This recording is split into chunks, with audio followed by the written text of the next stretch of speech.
என்னடா இன்னைக்கு என்னைக்கும் இல்லாம ஒரு யூனிஃபார்ம்ல வந்திருக்கானுங்களேன்னு பாக்குறீங்க. ஆமா. அது உங்க மைண்ட் வாய்ஸ் எல்லாம் எங்களுக்கு கேக்குது. இன்னைக்கு தமிழ் புத்தாண்டு அப்படிங்கிறதுனால நம்ம ஒரு பாரம்பரிய வேஷ்டி சட்டையில 2 பேரும் வந்திருக்கிறோம். Boomer premium shirts and dhotis தான் நாங்க போட்டிருக்கிறோம். ரொம்ப கம்ஃபர்டபுளா இருக்குது, ஃபிட்டு கரெக்டா இருக்குது. நிச்சயமா ஒரு பிரீத்தபிள் கிளாத் அப்படின்னு சொல்றாங்க. அதனால வெயிலுக்கு இதமா இருக்கு. இருக்கு. அதனால உங்களுக்கும் தேவைன்னா நீங்க வாங்கிக்கலாம். எங்க வாங்கிக்கிறது? எங்க வாங்கிக்கிறதுனா பக்கத்துல உள்ள எல்லா ரீட்டைல் ஷோரூம்லயுமே வந்து பூமர் பிரீமியம் ஆடைகள் வந்து கிடைக்கும். வேணுங்கிறவங்க வாங்கிக்கங்க. இன்னைக்கு தமிழ் புத்தாண்டு அப்படிங்கறதுனால வாழ்த்துக்களை சொல்லிட்டு ஷோக்குள்ள போவோம். கண்டிப்பா இனிய தமிழ் புத்தாண்டு நல்வாழ்த்துக்கள். ஆமா, இந்த வருஷம் வந்து இதை விட இன்னும் சிறப்பா, அமைதியா, ஒரு மகிழ்ச்சியா அமையட்டும் அப்படின்னு வாழ்த்திட்டு ஷோக்குள்ள போயிடுவோம். Welcome to the imperfect show. உங்கள் சத்யாவின் தமிழ் புத்தாண்டு சூப்பர் ஆஃபர். இன்னைக்கு ஒரு முக்கியமான நாள். பாபா சாஹிப் டாக்டர் அம்பேத்கர் பிறந்த தினம். நம்ம இன்னைக்கு வந்து அந்த அரசியல் அமைப்பு அதெல்லாம் ஃபாலோ பண்ணிட்டு இருக்கிறோம். இந்தியாவில் சமத்துவம் இருக்கணும், பெண்களுக்கான சம உரிமை இருக்கணும் அப்படின்னு போராடினவர், சட்டத்தை இயற்றின அந்த குழுவோட தலைவராக இருந்தவர். அதே மாதிரி வந்து நேரு கவர்மெண்ட்டோட போராடி பார்த்து எனக்கு பதவி முக்கியம் இல்லை, மக்கள் நலன் தான் முக்கியம்னு அதையும் ரிசைன் பண்ணிட்டு வந்து மக்களுக்காக பல போராட்டங்களை நடத்தியவர். ஆமா, நிச்சயமா. அதாவது ஒரு கட்சி இல்ல வந்து பொதுவா குறிப்பிட்ட சமூகம் அப்படின்னு இல்லாம இந்தியா முழுவதுமே அனைத்து தரப்பு மக்களுக்கும் உரிமைகள் கிடைக்க வந்து காரணமா இருந்தவர் அண்ணல் அம்பேத்கர் தான். கண்டிப்பா எல்லாருக்குமான இப்ப நீங்க சொன்ன மாதிரி ராஜினாமா அப்படிங்கிறது கூட அவரோட அந்த கோரிக்கைகள் வந்து பிற்படுத்தப்பட்டவருக்கான அந்த உரிமைகள் கூட அதை முன்னிறுத்தி தான் அவர் அந்த ராஜினாமா உள்ளிட்ட விஷயங்களை கூட அவர் வந்து செஞ்சிருந்தாரு. நம்ம இந்தியா அப்படின்னு ஒரு நாடு இருக்கு, அதுல நமக்கு இந்த உரிமைகள் எல்லாம் கிடைச்சிருக்கு, பேச்சுரிமையில ஆரம்பிச்சு இன்னைக்கு பல்வேறு உரிமைகள் கிடைச்சிருக்குன்னா கண்டிப்பா ஒவ்வொருவரும் நினைத்து பார்க்க வேண்டிய ஒரு நபரா வந்து அண்ணல் அம்பேத்கர் வந்து இருக்காரு. கண்டிப்பா அவரை நினைச்சுக்கிட்டு நம்ம வந்து அடுத்தடுத்த செய்திகளுக்குள்ள போவோம். இன்னைக்கு தமிழ் புத்தாண்டு. இன்னைக்கு தும்முனாதான் கரெக்டா இருக்கும். பாஜக வந்து வாக்குறுதிகளை வெளியிட்டு இருக்கிறாங்க. சரி, பாஜகவோட தேர்தல் வாக்குறுதிகளா அதிமுகவோட தான் கன்ஃபியூஸ் ஆகிற அளவு அங்கிருந்து எல்லாத்தையும் தூக்கி நாங்களும் செய்வோம் அப்படின்னு சொல்லியிருக்காங்க. பேப்பர் மட்டும் கொடுங்க, ஒரு பிரிண்ட் அவுட் மட்டும் எடுத்துக்கிறோம் முன்னாடி ஜி படத்தை ஒட்டிக்கிறோம்னு சொல்லிட்டு ஒட்டியிருக்காங்க. இதுல 27 தொகுதிகள்ல போட்டிடுறதுனால 27 வாக்குறுதிகளும் கொடுத்திருக்காங்க. இதுல ஏற்கனவே எடப்பாடி பழனிசாமி வந்து சொல்லியிருந்தாரு, மகளிருக்கு வந்து மாதந்தோறும் 2000 ரூபாய் அப்படிங்கறது. அதையும் இவங்களும் சொல்லியிருக்காங்க. அப்ப 4000 அவங்க ஜெயிச்சா ஒரு 2000 தான். இன்னொன்னு இதெல்லாம் வந்து என்டிஏ கூட்டணி அரசாங்கம் அமைச்சாதானே இவங்க அழுத்தம் கொடுத்து இன்னும் 2000 ரூபாய் சேர்த்து கொடுக்க முடியும். என்ன நடக்க கொடுக்க வேண்டியதை கொடுத்தாலே.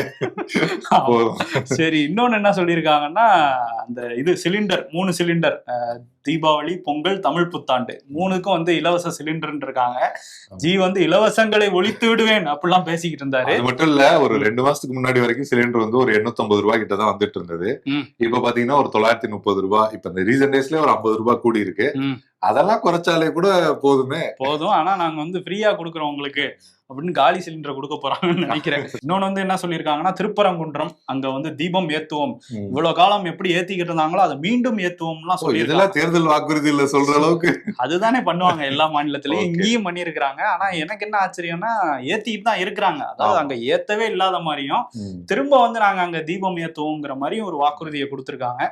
மக்களும் அதை பார்த்துக்கிட்டு தான் இருக்கிறாங்க. அதே மாதிரி தைப்பூசத்தை மாநில விழாவா கொண்டாடுவோம், இப்படியான சில வாக்குறுதிகளும் அதுல கொடுக்கப்பட்டிருக்கு.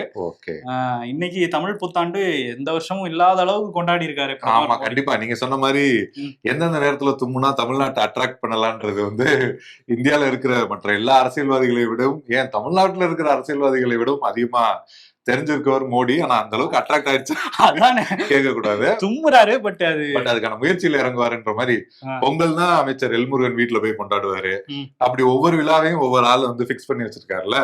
அதே மாதிரி இப்போ வந்து தமிழ் புத்தாண்டுக்கு வந்து துணை குடியரசுத் தலைவர் சிபி ராதாகிருஷ்ணன் அவர் வீட்டுல போயிட்டு தமிழ் புத்தாண்டுகள் அந்த விழாக்கள் எல்லாத்தையும் சிறப்பிச்சுட்டு, தமிழர்களே பாத்துக்குங்க, நான் உங்க புத்தாண்டெல்லாம் வந்து உங்க ஆட்கள் கூடயே கொண்டாடுறேன், எலெக்ஷன் டயத்துல வந்து பார்த்து பண்ணிடுங்க அப்படின்னு ஒரு மறைமுகமா ஒரு கோரிக்கையை வந்து முன் வச்சிருக்காரு. பூஜை எல்லாம் போட்டுட்டு இருந்தாரு.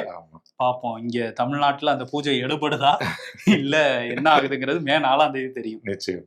ராகுல் காந்தியும் ஸ்டாலினும் ஒரே மேடையில ஏற மாட்டாங்க அப்படிங்கிற மாதிரிலாம் சொல்லிட்டு இருந்தாங்கல்ல. ஆமா. ஒரு பஞ்சாயத்து இருக்கு 2 பேருக்கும் அப்படி இப்படின்னு. இப்ப 2 பேர் பேசி அதை தீர்த்து வச்சிருக்கதா சொல்றாங்க. ஓகே, யார் 2 பேரும் பேசி தீர்த்து வச்சா? யார் 2 பேர்னா, செல்வ பெருந்தகை வந்து கார்கே கிட்ட சொல்லி, கார்கே ராகுல் கிட்ட சொல்லி ஒரு மாதிரி ஓகே சரி வெஸ்ட் பெங்கால் முடிச்சுட்டு நான் வரேன் அப்படின்னு சொல்லிட்டு. இவங்க மேலதானே அவர் கோபமாவே இருக்காரு அப்படின்னு சொன்னாங்களே. ஆனா இவங்களே ஏதோ பேசி ஒரு மாதிரி இப்ப வந்துருவாரு அப்படின்னு சொல்றாங்க. அறிவாலயத்திலயும் அங்க விசாரிக்கும் போது சொல்றாங்க, சத்தியமூர்த்தி பவன்ல 7 கோஷ்டி இருக்குதுல 5 கோஷ்டி ஒரே மாதிரி சொல்றதுனால வாய்ப்பு இருக்கு தெரியுது. நம்பலாம்.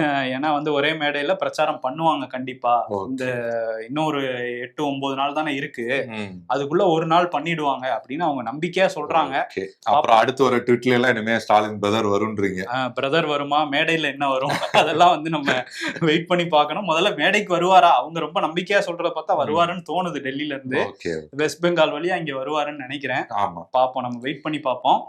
டெல்லி பத்தி தான் சொன்னீங்க. அதே முதல்வருமே ஒரு விஷயத்த வந்து சொல்லியிருக்காரு. என்னன்னா பாத்தீங்கன்னா, தமிழ்நாட்டுல இருக்கிற கிராம தெய்வங்கள் எல்லாமே வடக்கு பார்த்த மாதிரி தான் இருக்கும். ஏன்னா அங்க இருந்து எதிரிகள் வந்து நம்மள அட்டாக் பண்றதுக்கு வரும்போது இங்க வந்து பதிலுக்கு அட்டாக் பண்றதுக்கு வந்து வடக்கு பார்த்து தான் இருக்கணும். ஓகே, சோ அதனாலதான் அப்படி எல்லாம் இருக்கும் அப்படிங்கிற மாதிரி பொதுவா சொல்லியிருக்காரு. இல்ல பொதுவாவே ஒரு விஷயம் எல்லாம் சொல்லுவாங்க, அந்த வடக்கு பார்த்து தூங்கக்கூடாது, இந்த மாதிரியான விஷயங்கள். வேற சில கருத்துக்களும் சொல்லுவாங்க, அந்த மேக்னெட்டிக் அது இதெல்லாம் சொல்லுவாங்க. பட் சயின்டிபிக்கா என்னன்னு தெரியல. பட் முதல்வர் வந்து கிராம தெய்வங்களை சொல்லியிருக்காரு. எதிரிகள் எப்போதுமே வடக்கிலிருந்து, ஓகே நமக்கும் ஆபத்து வடக்குல இருந்து தான் வருது அப்படின்னு சொல்லியிருக்காரு. சோ உஷாரா இருந்துக்குங்க அப்படின்னு. டெல்லி தான் நமக்கு எதிரிங்கிறது அவர் சொல்றாரு. ஆனா எடப்பாடி வந்து வேற மாதிரி சொல்றாரு. என்ன சொல்றாரு? டெல்லி எல்லாம் எங்கெங்க எதிரி அவர் மறந்துட்டாரு, இது என்ன தேர்தல்ங்கிறது மறந்துட்டாரு, அவரோட உதயசூரியன் சின்னத்தை மறந்துட்டு கடலூர்ல பேசிட்டு இருந்தாரு அப்படின்னு சொல்லி அவர் சொல்றாரு. அதாவது முதல்வர் அடிக்கடி தமிழ்நாட்டுக்கும் டெல்லிக்குமான தேர்தல் அப்படின்னு ஒரு நரேட்டிவ் செட் பண்றாரு. ஆனா அதை வந்து இவர் வந்து பதிலடி கொடுக்குற மாதிரி அவர் வந்து தேர்தலே மறந்துட்டு அவர் வந்து நாடாளுமன்ற தேர்தல் மாதிரி பேசிட்டு இருக்காரு அப்படிங்கிற மாதிரி சொல்றாரு இபிஎஸ். அதே மாதிரி முதல்வருக்கும் டெல்லியில இருந்து ஒரு கடிதம் வந்தது, அது எங்களுக்கு எதிராக இருந்தது அப்படின்லாம் பேசியிருந்தாரு. அந்த நெல் சாகுபடிக்கு வந்து கொடுக்கிற ஊக்கத்தொகையை நிறுத்துங்கிற மாதிரி நிறுத்துங்கன்னு ஃபர்ஸ்ட் மேடையில சொல்லியிருந்தாரு, டெல்லியிலன்னு சொல்றாங்கன்னு. அதுக்கப்புறம் வந்து அவங்க நிர்மலா சீதாராமன் இல்ல இவர் வந்து மாத்தி சொல்றாரு, பொய் சொல்றாருலாம் சொன்னோன்னே, நீங்க அனுப்பிச்ச லெட்டர்ல வந்து தெளிவா இருக்கு, இது வந்து ஊக்கத்தொகை கொடுக்கணுமா வேணாமாங்கிறத பரிசீலனை பண்ணுங்கன்னு சொல்லியிருக்கீங்க, அதை வெளியிடுங்க அப்படின்னு சொன்னாரு. அவங்க வெளியிட்டுட்டு ஒரு லென்த்தியா சொல்லியிருந்தாங்கல்ல, நாங்க வந்து மற்ற பயிர்கள் வந்து வளர்க்கணும், அதனால வந்து இந்த மாதிரியான பரிந்துரைகள்லாம் பண்ணோம், அதுவும் வந்து பரிசீலனை பண்ணுங்கன்னு தான் சொன்னோம், நிறுத்துங்கன்னு சொல்லலன்னா நிர்மலா சீதாராமன் சொல்லியிருந்தாங்க. இப்ப அதுக்கு ஒரு பதிலடி கொடுக்கணுங்கிறதுனால முதல்வர் வந்து என்ன பண்ணியிருக்காருன்னா, இந்த மாதிரி பாருங்க, நீங்க வந்து லெட்டரை மட்டும் வெளியிட்டு இருந்தாலே மக்கள் பார்த்து தெரிஞ்சுட்டு இருப்பாங்க, இவ்வளவு பெரிய பொழிப்புரை வந்து எழுதியிருக்கீங்கன்னாலே உங்க குட்டு வந்து அம்பலம் ஆயிடுச்சு, நீங்க வந்து இந்த மாதிரிலாம் பண்றீங்க அப்படிங்கிறது தெரியுது. அதே மாதிரி அதுல சொல்லியிருந்தாங்க நிர்மலா சீதாராமன், பல மாநிலங்களும் இதை ஏத்துக்கிட்டு இருக்காங்கிற மாதிரி சொல்லியிருக்காங்க. அதுக்கு வந்து அது அப்பட்டமான பொய். அதுக்கு வந்து பினராயி விஜயனே போட்டிருக்காரு, கேரளா முதல்வரா இருந்தவர் பிப்ரவரியில ஏத்துக்க முடியாதெல்லாம் போட்டிருக்காருன்னு அவரோட ஸ்கிரீன்ஷாட் எல்லாம் எடுத்து ஷேர் பண்ணியிருக்காரு. இதுக்கிடையில ஒரு வீடியோவும் வெளியிட்டு இருக்காரு இன்னைக்கு முதலமைச்சர், இது இறுதி எச்சரிக்கை தமிழ்நாட்டுல இருந்து அப்படின்ட்டு. ஆமா, தொகுதி மறுவரை குறித்த விஷயங்களை குறிப்பிட்டு அவர் வந்து அதை சொல்லியிருக்காரு. இது வந்து ஒரு இறுதி எச்சரிக்கை தமிழ்நாட்டுல இருந்து, அதாவது திமுக ஆட்சி அப்படிலாம் இல்லாம ஒரு தமிழ்நாட்டோட ஒரு கோரிக்கையாதான், தமிழ்நாட்டோட ஒரு எச்சரிக்கையா அதை வந்து முன் வச்சிருக்காரு. ஆமா, அதுல வந்து என்ன சொல்றாருன்னா, மக்கள் தொகையை கட்டுப்படுத்தணும்னு சொன்னாங்க, அதை கேட்டு நாங்க பண்ணோம், ஆனா வந்து இப்ப வந்து மக்கள் தொகையை வச்சு குறைக்க பாக்குறாங்க, குறைச்சிங்கன்னா சும்மா இருக்க மாட்டோம், தமிழ்நாடே வந்து அதுக்கு எதிராக போராடும்லாம் ஒரு எச்சரிக்கை அப்படின்லாம் சொல்லியிருக்காரு. அண்ணாமலை வந்து அதை எப்படி பிரதமரை பார்த்து நீங்க எச்சரிக்கலாம், அதெல்லாம் முடியாது, இது வந்து மக்கள் தொகையை வச்சு நடத்தல, இப்ப 39 தொகுதியா இருக்குது, 59 வரையும் போகலாம், ஒரு 50% அதிகரிப்பாங்க அப்படிங்கிற மாதிரி அவர் சொல்றாரு. பட் இப்போ இங்க வந்து ஒரு 20 தொகுதிகள் கூடுது அப்படின்னா ஓவராலா நம்ம அந்த 543 இப்ப இருக்கிற மக்களவை தொகுதிகளோட எண்ணிக்கை, அதுல 7.5 அப்படிங்கிறது நம்மளோட பிரதிநிதித்துவமா இருக்கு, 7.5% இருக்கு. அந்த சதவீதம் குறையும், அதே நேரத்துல யூபிக்கு கூடும் அப்படின்னு சொல்றாங்க. அந்த நம்பர்ஸ் வந்து 80 இருக்கு யூபில, அது 130 140ன்னு போச்சுன்னா அது கண்டிப்பா வந்து யாருக்கு சாதகமா முடியுங்கிறது. ஏற்கனவே அதை வச்சுதான் உங்களை பெருவாரியான தேர்தலில் வந்து ஆட்சி அமைச்சிட்டு இருக்காங்க, குறிப்பிட்ட சில மாநிலங்களை வச்சு. ஆமா, சோ அதுக்கு வந்து நாங்க போராடுவோம் முதல்வர் சொல்லியிருக்காரு. ஐபிஎஸ் ஆன் ரோடு தேர்தல் கள நிலவரம் எப்படி இருக்குன்னு தெரிஞ்சுக்க பல தொகுதிகளுக்கும் நம்ம டீம் வந்து டிராவல் பண்ணிட்டு இருக்காங்க. இன்னைக்கும் சிபி நமக்காக ஒரு வீடியோ அனுப்பிச்சிருக்காரு, அதை பாத்துருவோம். Welcome to imperfect show on road வீடன் லக்ஸன் express 2026 powered by Chennai Silks, associate sponsor பூமர் சசன் தோத்திஸ், வெஹிக்கல் பார்ட்னர் மகேந்திரா. நம்ம கரூர் மாவட்டத்துக்கு அப்புறம் கோயம்புத்தூர் போயிருந்தோம். கோயம்புத்தூர்ல நான் போக முடியல. நம்ம ரிப்போர்ட்டர் புண்ணியமூர்த்தி வந்து அங்க இருக்கிற சட்டமன்றத்தை எல்லாம் கலாய்வு பண்ணியிருக்காரு. இங்க பெரும்பான்மையான மக்கள் வந்து சம பலத்தோட தான் மோதுறதா அவர் வந்து சொல்லியிருந்தாரு. சரி, இப்போ நம்ம வந்து திருப்பூர் மாவட்டத்துல இருக்கோம். திருப்பூர் மாவட்டத்தை பொறுத்த வரைக்கும் மொத்தம் 8 சட்டமன்ற தொகுதிகள் இருக்கு. இங்க பெரும்பாலும் நம்ம காலையில இருந்து நிறைய பேர் வந்து பேசுறப்ப இந்த பகுதி மக்கள் நிறைய பிரச்சனையை சொல்றாங்க. குறிப்பா வந்து வட மாநில தொழிலாளர்கள் அதிகமாயிட்டதுனால உள்ளூர் மக்களுக்கு ரொம்ப வேலைங்கிறது கம்மியா தான் கிடைக்குது. அவங்க ரொம்ப கம்மியான சம்பளத்துக்கு வேலை பார்க்கறதுனால நம்ம மக்களுக்கு வேலை கிடைக்க மாட்டேங்குதுன்னு வந்து சொல்றாங்க. இந்த பிரச்சனை இப்பதான் ஆரம்பமாயிருக்குன்ட்டு இல்ல, பல காலமாவே இருக்கு. ஆனா இன்னும் போக போக ரொம்ப அதிகரிக்கலாங்கிறாங்க. அதனால சில பிரச்சனைகள் ஏற்பட கூட வாய்ப்பு இருக்குன்னு சில பேர் வந்து சொல்றாங்க. சரி, இப்ப வந்து ஜவுளி ஏற்றுமதி ரொம்ப அதிகமா நடக்கிற ஒரு பகுதி திருப்பூர். இந்த ட்ரம்ப்புடைய டேரிஃப் இந்த வார் காரணமா அந்த ஏற்றுமதி தொழிலுங்கிறது ரொம்ப பாதிக்கப்பட்டிருக்கு. மின்சார கட்டணங்கிறது ரொம்ப அதிகமா இருக்கு. அதே மாதிரி உற்பத்தி செலவுங்கிறது ரொம்ப அதிகமாயிடுச்சு. அதனால கட்டுப்படி ஆகலைங்கிறத முதலாளிகளுமே வந்து சொல்றாங்க. நிறைய டையிங் ஃபேக்டரி இருக்கிறதுனால நதிகளுமே இங்க இருக்கிற மாசாயிருக்கு. குடிநீர் தட்டுப்பாடு, அதே மாதிரி நிலத்தடி நீர் பிரச்சனையும் இந்த பகுதியில் இருக்கு. சரி, இந்த 8 சட்டமன்ற தொகுதி இருக்கு. தாராபுரம் தனி தொகுதி, அதே மாதிரி அவிநாசி தனி தொகுதி வந்து எல்முருகன் போட்டி போடுறாங்க. காங்கயம், திருப்பூர் வடக்கு, திருப்பூர் தெற்கு, பல்லடம், மடத்துக்குளம், அப்புறம் உடுமலைப்பேட்டை. நம்ம காலையில இருந்து பல பகுதிகளில் போய் வந்து நம்ம கேட்டிருந்தோம். எல்லா மாவட்டத்திலும் இல்லாத மாதிரி ஒரு விஷயம் வந்து நடந்துட்டு இருக்கு. காரணம் வந்து சம பலத்தோட வந்து மோதுறாங்க. திமுக இருக்கட்டும், இல்ல அதிமுக இருக்கட்டும். இங்க நாம் தமிழருக்கும் சில ஆதரவு இருக்கு. ஆனா நம்ம தெற்குல பார்த்த அளவுக்கு ஒரு ஒரு ஒரு சப்போர்ட் வந்து இந்த கொங்கு பெல்ட்ல திருப்பூர் பகுதியில் இல்ல. நாம் தமிழர் கட்சியை பொறுத்த வரைக்கும் டிவிகேக்கு இளைஞர் மத்தியில் ஒரு ஆதரவு இருக்கு, பெண்கள் மத்தியில் ஒரு ஆதரவு இருக்கு. அது வெற்றி அடைகிற அளவுக்கு இருக்கான்னு கேட்டா இல்லைன்னு தான் சொல்லணும். ஆனா டிவிகே பிரிக்கிற வாக்குகள்ங்கிறது திமுகவுக்கும் அதிமுகவுக்கும் சதவீதமா போகலாம். நம்ம இங்க நிறைய பேர் நம்ம கேட்டோம் டிவிகே ஆதரவாளர்கள்ட்ட. சரி, இந்த டைம் டிவிக்கு நீங்க வாக்களிக்க போறீங்கன்னு சொல்றீங்க. 2024 யாருக்கு வாக்களிச்சேன்னு கேட்டா நிறைய பேர் சொன்னது டிஎம்கே தான். அப்ப டிஎம்கே வாக்குகள் தான் பெரும்பாலும் இங்க வந்து டிவிகேக்கு போறதை வந்து பார்க்க முடியுது. திருப்பூர் பகுதியை பொறுத்த வரைக்கும் பிஜேபி வளர்ந்துருக்கு. அதிமுகவுமே பல தொகுதிகளில் பலமுறை வெற்றி பெற்றிருக்கு. ரொம்ப டஃப்பா தான் போகுது திருப்பூர் சட்டமன்ற தொகுதியை பொறுத்த வரைக்கும். ஒரு 8 தொகுதின்னா 8 தொகுதியில ஒரு 4-5 தொகுதி தான் கான்ஃபிடண்டா சொல்ல முடியுது. சில தொகுதிகள் ரொம்ப இழுபறியா இருக்கு. அதை பார்த்தீங்கன்னா தனி வீடியோவும் வரும். அதை நீங்க வந்து பார்த்து ஆதரவு கொடுங்க. நன்றி. விசிக தலைவர் திருமாவளவன் அவர் வந்து என்ன சொல்லியிருக்காரு அப்படின்னா, இந்த மாதிரி அதிமுக என்னோட கூட்டணி அமைக்கிறதுக்கு ஒரு 3 ஆண்டுகளா என்னோட பேச்சுவார்த்தை எல்லாம் நடத்தினாங்க. நான் வந்து ஆனா கூட்டணிக்கு போகல. ஒருவேளை போயிருந்தா அவங்க வந்து பிஜேபியோட கூட்டணிக்கு போயிருக்க மாட்டாங்க அப்படின்னு வந்து சொல்லியிருக்காரு. ஆனா நாங்க கொள்கைக்காக திமுகவோட இருக்கோம் அப்படிங்கிறதையும் சொல்லியிருக்காரு. ஓகே, இல்ல அவரே தான் பொதுவா சொல்லுவார் தமிழ்நாட்டுல வந்து பிஜேபி வரக்கூடாதுன்னு. ஒருவேளை நீங்க கூட்டணிக்கு போய் அவங்க பிஜேபி கூட போயிருக்க மாட்டாங்கன்னா நீங்க அப்படி கூட பண்ணிருக்கலாமே, தடுத்திருக்கலாமே பிஜேபியோட வருகை. அந்த வாய்ப்பு வந்து உங்ககிட்ட இல்ல, ஒருவேளை பிஜேபி டிஎம்கே கூட வந்துட்டாங்கன்னா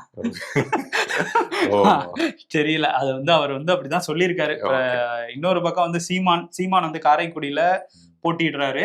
நம்ம தமிழ்நாடு முழுக்க ஒரு 4 முனை போட்டின்னு சொன்னா கூட காரைக்குடியில ரொம்ப தீவிரமான ஒரு 4 முனை போட்டி தான் இருக்குது. ஏன்னா அங்க ஏற்கனவே சிட்டிங் எம்எல்ஏ மாங்குடி வந்து காங்கிரஸ்ல இருக்காரு. காங்கிரஸ் அந்த கை சின்னம் வந்து காரைக்குடியில ரொம்ப காலமா ஃபேமஸா இருக்கு, பாரம்பரியமான வாக்கு வங்கி உள்ள தொகுதி. ஆமா, அதே மாதிரி அமமுகல தேர்போகி பாண்டி அவருமே போன தேர்தலிலே வந்து அவரோட சமூக வாக்குகள், ஆமா சமூக வாக்குகள் அப்படிங்கிறது அவருக்கு இருக்கு. இன்னொரு பக்கம் அங்க பிரபு அவர் வந்து அங்க ஒரு அவருக்கும் ஒரு செட்டப் வந்து பண்ணி வச்சிருக்கிறாரு. விஜயோட ஒரு அலையும் வந்து அங்க இருக்குது. இன்னொரு பக்கம் சீமான் நாம் தமிழர்ல இருந்து ஒருங்கிணைப்பாளராக இருக்க சீமானே போட்டிடுறதுனால ஒரு டஃப் ஃபைட் வந்து அங்க போயிருக்கு. இப்ப வந்து என்ன முடிவெடுத்திருக்கிறாருன்னா, சீமான் கடைசி ஒரு 4 நாள் பிரச்சாரத்துல தமிழ்நாடு முழுக்க இருக்கிற நம்மளோட நிர்வாகிகளை காரைக்குடியில கொண்டு வந்து இறக்குறது, நம்மளுமே அங்க போய் எல்லா பக்கமும் பிரச்சாரம் பண்றதுன்னு ஒரு பிளான் வச்சிருக்காராம். ஆமா, என்ன காரணம்னா பொதுவா வந்து சீமான் அந்த தொகுதியில போட்டியிட போறாரு அப்படின்னு அறிவிப்பு வந்த நாட்கள்ல அவர் வந்து 3வது இடம் தான் வருவாரு, 4வது இடம் தான் வருவாரு அப்படிங்கிற மாதிரிதான் பொதுவா பேச்சு வந்து அடிபட்டது. ஆனா சமீபத்துல பாத்தீங்கன்னா நிறைய அங்கங்க இருக்கிற அதிருப்திகள் அப்படிங்கிறது, அந்த அதிருப்தி எல்லாம் சீமானுக்கு ஆதரவா கொஞ்சம் கொஞ்சம் மாறுது. அதனால முதலிடம் மாங்குடிக்கான வாய்ப்பு தான் இப்போ வரைக்கும் இருக்கு. ஆனா 2வது இடம் சீமான் வரக்கான வாய்ப்பு இருக்கு அப்படின்னு சொல்றாங்க. அப்பயுமே என்ன சொல்றாங்கன்னா, இன்னொன்னுமே அவர் வந்து உள்ள வந்து இறங்கிலாம் ஓட்டுலாம் கேட்கல. ஒருவேளை அப்படி கேட்டாருன்னா அவருக்கு இன்னும் கொஞ்சம் பாசிட்டிவா மாறிடுன்ற தகவல் வந்து பல தரப்புல இருந்து போயிருக்கு. சோ அதனால கொஞ்சம் அவருமே தீவிரமா இறங்கி பிரச்சாரம் செய்யறதுக்கான ஓகே, முடிவுல இறங்கி இருக்காரு. வாக்கு சதவீதம் குறைஞ்சாலும் பரவாயில்ல, எப்படியாவது கால் எடுத்து சட்டமன்றத்துக்குள்ள வைக்கணுங்கிறதுனால 4 நாள் அங்க ஸ்டே பண்ண போறதெல்லாம் சொல்றாங்க. சரி, நம்ம வெயிட் பண்ணி பார்ப்போம். அப்படியே பிரச்சாரத்துல வந்து அவர் வந்து விவசாயிகளை பத்தியும் பேசிட்டு இருக்காரு. ஆமா சாஃப்ட்வேர்ல வேலை பார்த்தாலும் சாப்பிட்டு தானே வேலை பார்க்கணும். ஆமா மொபைல 1 லிட்டர் டவுன்லோட் பண்ணுவியா போன்ல, மொபைல்ல இருந்து தண்ணிய அப்படின்லாம் வந்து கேட்டுக்கிட்டு இருக்காரு. ஆமா. சோ விவசாயிகளோட முக்கியத்துவத்தையும் பிரச்சாரத்துல பேசிட்டு தான் இருக்காரு. நம்ம வந்து ஏற்கனவே ஒரு நாள் வந்து பேசணும். பிரச்சாரம் அப்படிங்கிறது வந்து தலைவர்கள் பொதுவா ஒரு பகுதியில போனாங்கன்னா அப்படியே அந்த சைடு அப்படியே முடிப்பாங்க அப்படின்னு. ஆனா தாவேகா தலைவர் விஜய் மட்டும் தெற்கில் ஒரு நாள், வடக்கில் ஒரு நாள், மேற்கில் ஒரு நாள் போயிட்டு இருக்காருன்னு. அதே போல ஏற்கனவே வந்து தெற்குல கன்னியாகுமரிக்கு போனாரு. இன்னைக்கு வந்து பாத்தீங்கன்னா மேற்குல திருப்பூருக்கு வந்து பிரச்சாரத்துக்கு போயிருக்காரு. ஆமா, போனது மட்டும் இல்லாம எங்களோட முழு தேர்தல் அறிக்கை ஏப்ரல் 16 வரும்னு சொல்லியிருக்காரு. அதையும் தாண்டி அங்கேயும் சில அறிவிப்புகளை வந்து சொல்லியிருக்காரு போல. ஆமா, நெசவாளர்களுக்கு வந்து 10 லட்சம் ரூபாய் ஆயுள் காப்பீடு அப்படிங்கறத சொல்லியிருக்காரு. திருப்பூர்ல போயிட்டு கரெக்டா இங்க தூங்கினாதான் சரியா இருக்கும். கன்னியாகுமரியில மீனவர்களுக்கு அனௌன்ஸ் பண்ண மாதிரி இங்க இதை அனௌன்ஸ் பண்ணியிருக்காரு. அதே மாதிரி பழைய ஓய்வூதிய திட்டத்தை ஒரு கனிவோட பரிசீலனை பண்ணுவோம் தாவேகா அரசு அமைஞ்சா அப்படிங்கிற சொல்லியிருக்காரு. அதே மாதிரி காவலர்களோட அடிப்படை ஊதியம் அப்படிங்கிறது 18,000 இருந்து 25,000 வந்து உயர்த்தப்படும் அப்படிங்கிற வாக்குறுதியும் வந்து அங்க கொடுத்திருக்காரு. பதவி உயர்வுக்கு பணம் வாங்குறது அப்படிங்கிறது அடியோட வந்து இருக்காது எங்க ஆட்சியில அப்படின்னா வந்து வாக்குறுதிகளை கொடுத்திருக்காரு. 16ஆம் தேதி ஃபுல் வாக்குறுதிகள் வருது. எல்லா கட்சியும் ரிலீஸ் பண்ணிட்டாங்க. இப்ப கடைசி நேரத்துல பண்ணாதானே அது மக்கள் மனசுல பதியுங்கிறதுனால 16ஆம் தேதி வந்து பண்ண போறாங்க போல இந்த முழு தேர்தல் அறிக்கை அப்படிங்கறத. இன்னொரு பக்கம் தபால் வாக்குகள் வந்து பல பகுதிகளையும் 85 வயசுக்கு மேல இருக்கவங்கள்ட்ட பதிவு பண்ண ஆரம்பிச்சிட்டாங்க. அபிஷியலி தமிழ்நாட்டுல ஓட்டு போட ஆரம்பிச்சிட்டாங்க. சோ அதுலயும் பிரச்சனை இருக்கு அப்படின்னு தாவேகால இருந்து குற்றச்சாட்டு வச்சிருக்காங்க. நிர்மல்குமார் வந்து சொல்லியிருக்காரு. எனக்கு ஒரு டவுட், 80-85 வயசுக்கு மேல இருக்கவங்க தாவேகாவுக்கு ஓட்டு போடுறாங்களா? ஓட்டர்ஸ் நிறைய இருக்காங்களா? இல்ல, ஓட்டர்ஸ் அவங்களுக்கு போடல, வேற ஆளுக்கு போடுறாங்கிறதானே இப்ப பிரச்சனை. குறிப்பிட்ட கட்சிக்கு சொல்லி போட வைக்கிறாங்க வற்புறுத்தி அப்படிங்கிற குற்றச்சாட்டை அவங்க வந்து வச்சிருக்கிறாங்க.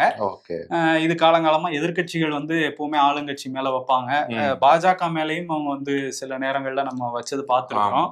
தபால் வாக்குகள் அந்த மாதிரி வற்புறுத்தி வாங்குறாங்க அப்படின்னு சொல்றாங்க. சோ இந்த குற்றச்சாட்டை வச்சிருக்காங்க. அதே மாதிரி தேர்தல் பிரச்சாரங்கள் ரத்தாகுது இல்ல, அது வந்து ரத்து இல்ல. விஜய் வந்து ரத்தெல்லாம் பண்ணல. அவரு கேன்சல் இல்ல, இங்கிலீஷும் இல்ல, தமிழும் இல்ல, ஹிந்திலையும் இல்ல. என்ன சொல்றாருன்னா, நாங்க பர்மிஷன் கேட்டுட்டு இருக்கும் போதே கொடுத்துட்டாங்க அப்படின்னு சொல்லிடுறாங்க. நாங்க கேன்சல் சொல்லாமலே கேன்சல்னு சில நியூஸ் சேனல்ஸ் போட்டுறாங்க. சோ அதனாலதான் வந்து எங்களுக்கே தெரியாம அது புக் ஆகி எங்களுக்கே தெரியாம கேன்சல் ஆகுது. அதெல்லாம் வந்து இந்த மாதிரி போயிட்டு இருக்கு. நாங்க ஒவ்வொரு இந்த மாதிரி செய்தி வரும்போது நாங்க விளக்கம் கொடுத்துட்டு இருக்க முடியாது. அதனால நாங்க எங்கேயாவது ஒரு இடத்துக்கு போனோம்னா மட்டும் அதை வந்து எடுத்துக்குங்க. போனோம்னா தான் கன்ஃபார்ம் ஆயிருக்குங்கிறது அர்த்தம் அப்படிங்கிற மாதிரி சொல்லியிருக்காரு. இதெல்லாம் வந்து சொல்லியிருக்காரு. அதே மாதிரி வந்து திமுக விமர்சிக்கிறது அதெல்லாம் அந்த பிரஸ் மீட்ல பண்ணியிருந்தாரு. திருப்பரங்குன்றத்துல 8,000 ரூபாய் டோக்கன் கொடுக்குறாங்க, தேர்தலுக்கு பிறகு கொடுப்போங்கிற டோக்கன் சிஸ்டம் எல்லாம் கொண்டு வந்துட்டு இருக்காங்கிற மாதிரி குற்றச்சாட்டு வச்சிருக்காரு. கும்பகோணத்திலையும் தாவேகா திமுக தரப்பு பிரச்சாரத்துல ஒரு மோதல் வந்திருக்கு. திமுக தரப்பு டோக்கன் கொடுக்குறாங்க, பணம் கொடுக்குறாங்கிற குற்றச்சாட்டுல வாக்குவாதம் ஆகி 2 பேருக்கும் கிட்டத்தட்ட கைகலப்பு, அதை தடுத்து நிறுத்தப்பட்டிருக்கு. இதெல்லாம் நடந்திருக்கு இன்னைக்கு. ஆமா, எல்லாருக்கும் நம்ம என்னன்னா, நீங்க தேர்தல் பிரச்சாரத்தை வந்து கலகலப்பா பண்ணலாமே தவிர கைகலப்பா பண்ணக்கூடாது. ஆமா, ஒரு மாநிலத்தோட முதல்வரா, எம்எல்ஏவா, மத்திய அமைச்சரா, இந்த மாதிரி எல்லா எம்பியா, இந்த மாதிரி எல்லா மக்களவை எம்பியா, இந்த மாதிரி எல்லா பொறுப்புலயும் இருந்த ஒருத்தருக்கு வந்து திடீர்னு ஒரு நாள் ஒரு ஆசை வந்துடுச்சு. நம்ம இவ்வளவு பொறுப்புல இருந்திருக்கோமே, இது வரைக்கும் ராஜ்யசபா எம்பியா இல்லையே அப்படிங்கிற ஆசை வந்து எம்எல்சி இருந்திருக்காரு. அப்படி வந்து தன்னோட முதல்வர் பதவியே ராஜினாமா பண்ணிட்டு ஒருத்தர் ராஜ்யசபா வரலாறு அப்படிங்கிறது பீகார்ல தான் வந்து இருக்கு. ராஜ்யசபா ரப்பர் ஸ்டாம்ப்னு சொல்லுவாங்க. முதல்வர் பதவிங்கிறது அந்த மாநிலத்தோட ஒட்டுமொத்த அதிகாரமும் அங்கதான் குவிஞ்சிருக்கும். ஆனா அவருக்கு வந்து அந்த அதிகாரம் பிடிக்கல போல. சரி, நம்ம வந்து ரொம்ப சாஃப்டா டீல் பண்ணுவோம் இனிமே அப்படின்னு சொல்லிட்டு ராஜ்யசபா போயிருக்காரு. யாருன்னா நிதிஷ்குமார். அவர் வந்து முதல்வர் பதவியை இன்னைக்கு ராஜினாமா பண்ண இன்னொருத்தர் வந்து அதை எடுத்துக்கிட்டு இருக்காரு. ஆமா, சாம்ராஜ் சௌத்ரி ஏறக்குறைய வந்து துணை முதல்வரா இருக்கவரு. அவர் தான் பாஜக தான் இங்க வந்து முதல்வர் பதவி பிடிக்கிறதுக்கு தான் இந்த மாதிரியான வேலைகள் எல்லாம் செய்யறாங்க. இல்ல, இதுல இன்னொரு நோட் பண்ண வேண்டிய விஷயம் என்னன்னா, ஆட்சி அமைஞ்சல இருந்தே சாம்ராஜ் சௌத்ரி தான் முதல்வர்னு சொல்றாங்க. இதுதான் தவிர அபிஷியலா இப்ப வந்து அனௌன்ஸ் பண்றாங்க. அவ்வளவு. அதுதான் தமிழ்நாட்டு அரசியல்வாதிகளுமே சொல்றாங்க. பீகாரை பாருங்க, பாருங்க எலெக்ஷனுக்கு அப்புறம் எடப்பாடி பழனிசாமிக்கு வந்து இந்த மாதிரியானதுதான் நடக்கும் அப்படின்னு சொல்றாங்க. பட் அவங்க தான் ஜெயிக்க மாட்டாங்கன்னு திமுக தான் சொல்றாங்க. ஆமா, எடப்பாடி பழனிசாமி ஜெயிக்க மாட்டாரு, அவர் இனிமே முதல்வரா ஆக முடியாதுன்னு ஒருவேளை நடந்துட்டா இப்படி நடக்கும்னு சொல்றாங்க. நடந்துட்டா அப்ப வந்து யாரு அண்ணாமலை துணை முதல்வர் ஆகுவாரா? நயினார் நாகேந்திரன் அவர் முதல்ல எம்எல்ஏ ஆகணும்ல. சாத்தூர்ல நிக்கிறாரு. சாத்தூர்ல நிக்கிறாரு. அண்ணாமலை நிக்கவே இல்ல. சரி ஓகே, நிக்கிறவருக்கு கொடுக்கலாம்ல, நிக்காதவருக்கு கொடுக்கறதுக்கு. சரி ஓகே, இங்க எம்எல்சியும் கிடையாது. சரி, மேற்கு வங்கத்துக்கு போவோம். அங்க வந்து தேர்தல் பரபரப்பு வந்து உச்சகட்டத்துல இருக்கு ஒரு மாநிலத்துல அப்படின்னா அது அங்கதான். இங்க வந்து ஓரளவு தான் இருக்கு, அங்க பயங்கரமா போய்கிட்டு இருக்கு. அமித்ஷா வந்து அவங்க ஏற்கனவே மம்தா வந்து 1000 ரூபாய் கொடுத்துக்கிட்டு இருக்கிறாங்க பெண்களுக்கு. பழங்குடி பட்டியலின பெண்களுக்கு 1200 ரூபாய் இப்பயே போயிட்டு இருக்கு அந்த ஸ்கீம். அது 1500 1700 வந்து அதிகரிச்சிருக்காங்க. இப்ப அமித்ஷா வந்து வாக்குறுதிகளை வெளியிட்டு 3000 ரூபாய் வந்து பெண்களுக்கு கொடுப்போம் அப்படிங்கிற சொல்லியிருக்காரு. அதாவது 7th பே கமிஷனை வந்து அமலுக்கு கொண்டு வருவோம். அது நீண்ட நாள் அரசு ஊழியர்களோட கோரிக்கை. சோ பெண்கள் கவனம், அரசு ஊழியர்கள் கவனம்லாம் கொஞ்சம் கொஞ்சம் பாஜக பக்கம் திருப்பிக்கிட்டு இருக்கிறாங்க. அதே நேரத்தில் நெருக்கடிகளும் மம்தாவோட வேட்பாளர்களுக்கு வந்து கொடுக்கப்பட்டு இருக்கு. மம்தா வந்து அவங்க வந்து தன்னை ஒரு விக்டிமா காட்டிட்டு என்ன பாருங்க அப்படின்னு சொல்லிட்டு ஒரு கேம் அவங்களும் பிளே பண்ணிட்டு இருக்கிறாங்க. சோ இந்த பிரச்சாரத்துல யார் ஜெயிக்க போறா அப்படிங்கிறது மே 4ஆம் தேதி தான் தெரியும். இன்னொரு விஷயம், யூபியில வந்து பக்கத்து மாநிலமான ஹரியானால வந்து 35% ஊதிய உயர்வு வந்து கொடுத்திருக்காங்க தொழிலாளர்களுக்கு. அதே மாதிரி எங்களுக்கும் கொடுக்கணும். குறைந்தபட்சம் தொழிலாளர்களுக்கு 20,000 ரூபாயாவது மாச சம்பளம் இருக்கணும். அதே மாதிரி 12 மணி நேரம் ஷிஃப்ட் இல்லாம 8 மணி நேரம் இருக்கணும். சரியான உணவு கொடுக்கணும் அந்த நிறுவனங்கள் இப்படின்னு தொழிலாளர்கள் வந்து போராட்டம் நடத்திட்டு இருந்தாங்க. அந்த போராட்டத்துல காவல்துறைக்கும் அவங்களுக்கும் ஒரு தள்ளுமுள்ளு ஏற்பட அது கொஞ்சம் வன்முறையா மாறி இருக்கு. இப்ப வந்து யோகி ஆதித்யநாத் இதை பத்தி பேச்சுவார்த்தை நடத்துவோம்லாம் சொல்லிட்டு என்ன சொல்லியிருக்காருன்னா, அழிஞ்சு போன நக்சல் இசம் வந்து திரும்ப உயிர்ப்பிக்கிற மாதிரி தெரியுது, அதுக்கான சதி இது அப்படின்லாம் பேசியிருக்காரு. அதான் ஊதிய உயர்வு கேட்டு தங்களோட உரிமைக்காக போராடினா அவங்க வந்து முதல்ல நக்சல் இயக்கம்ங்கிறது அது ஒரு வேற கதை. பட் இவங்க சொல்ற கதையெல்லாம் வேறையா இருக்குது. சோ அவர் வந்து அதை பத்தி பேசிக்கிட்டு இருக்கிறாரு. அதுவுமே அங்க யூபிஏ பரபரப்பா வச்சிருக்கு. ஈரான் அந்த அமைதி பேச்சுவார்த்தை தோல்வி அடைஞ்சிருக்கு. இப்ப ஸ்ட்ரைட் ஆஃப் ஹார்முஸை வந்து நாங்க கைப்பற்றுவோம் அப்படின்லாம் அமெரிக்கா பேசிட்டு இருந்தாங்க. சோ இப்ப என்ன நடந்திருக்கு அப்படின்னா, ஒரு 40 நாடுகள், குறிப்பா இங்கிலாந்தும் பிரான்ஸும் சேர்ந்து ஆஸ்திரேலியா உள்ளிட்ட சில நாடுகளை வந்து சேர்த்துக்கிட்டு 40 நாடுகள் ஸ்ட்ரைட் ஆஃப் ஹார்முஸ் வந்து ரொம்ப சுதந்திரமா செயல்படணும், அது வந்து உலக வர்த்தகத்துக்கு ரொம்ப தேவையானது, பொருளாதாரம் வந்து உலக பொருளாதாரம் ஒரு ஸ்டேபிளா இருக்கணும்னா அது முக்கியம் அப்படின்னு சொல்லி ஒரு கூட்டமைப்பு மாதிரி ஏற்படுத்தி அதுக்கு மீட்டிங்லாம் நடத்திட்டு இருக்கிறாங்க. அது வந்து சுதந்திரமா செயல்பட வைக்கணும்னு அவங்க வந்து முயற்சி பண்றாங்க. இன்னொரு பக்கம் அதை மூடணும்னு முயற்சி பண்ணிட்டு இருக்கிறாரு ட்ரம்ப். அது மட்டும் பண்ணாம ஏஐ எல்லாம் போட்டு விளையாடிட்டு இருக்காரு. ஏஐல இயேசுநாதரா மாறி மத்தவங்களுக்கு ஆசீர்வாதம் எல்லாம் பண்ணிட்டு இருக்காரு. அது அப்பப்ப எப்போதுமே பண்ணுவார்ல, ஏதாவது ஒண்ணு பண்ற மாதிரி புதிய முயற்சியை அதை பண்ணி அதை டெலிட்டுமே பண்ணிட்டாரு. அந்த போஸ்டை போட்டு டெலிட் பண்ணிட்டாரு. ஏன்னா இவர் தான் இயேசுநாதரான்னு கிறிஸ்டியன்ஸ் நிறைய பேர் வந்து கோபமாகி திட்டினோன்னா, இல்ல நான் வந்து மக்களுக்கு ஒரு மருத்துவம் செய்யணும், அவங்க நல்லது பண்ணணுங்கிறதுக்கு தான் அப்படி வந்து போட்டேன், பட் விட்டுருங்க, என்னை மன்னிச்சிருங்க உங்க வீட்டு பிள்ளையா நினைச்சுங்கிற மாதிரி டெலிட் பண்ணிட்டு விட்டாரு.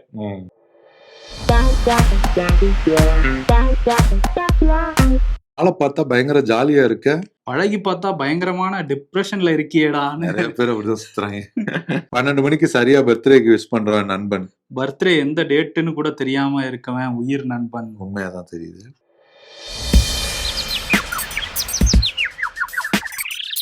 முன்னெல்லாம் சிஎஸ்கே விளையாடுற கடைசி ஓவர்ல தான் ப்ரெஷரா இருக்கும். இப்ப சிஎஸ்கே மேட்ச் டேன்னு சொன்னாலே ப்ரெஷரா இருக்கேடா. மேட்ச் கடவுள் நான் உன்னை செதுக்குறேன், செதுக்கலையா பிதுக்குற.